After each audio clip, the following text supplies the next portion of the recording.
Maha Salvador, pagkatapos ng kanyang gender reveal para sa kanyang anak, binigyan naman siya ng surprise baby shower ng kanyang best friend, sister-in-law kung tawagin ni Maha, ang kapatid ni Rambo.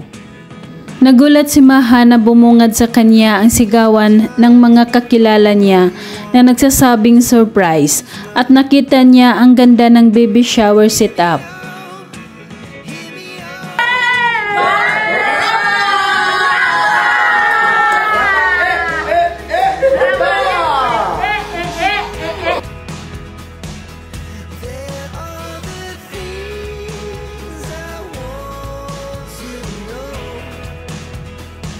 Matagumpay ang naturang baby shower party na dinaluhan ng kanilang mga malalapit na kamag-anak at kaibigan.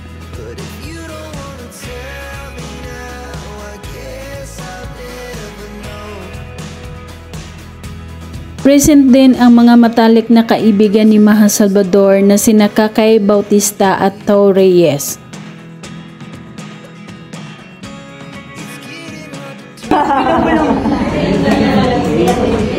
Yung bank account number niya.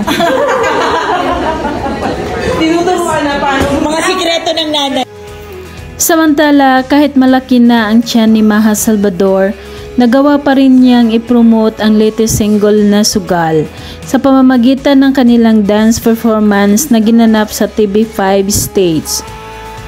Makikitang pula ang tema ng kanilang background at ganun din ang kanilang kasuotan kasama ang kanyang mga backup dancers.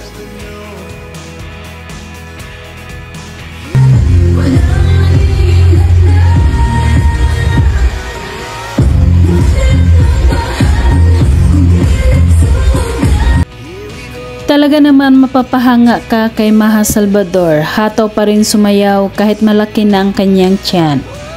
Pero makikita naman na sobrang ingat siya sa bawat steps na kanyang sinasayaw. At kahit sa bawat paggalaw niya ay hindi naman masyado nauuga ang kanyang tiyan.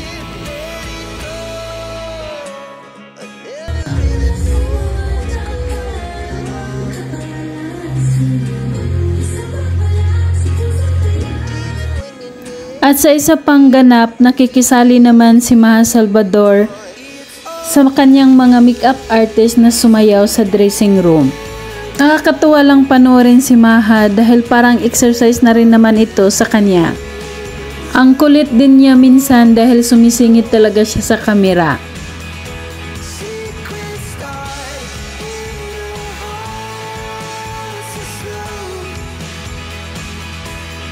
Samantala, ang cute naman ang reaksyon ni Maha Salvador nang dumating na si Rambo para sunduin siya.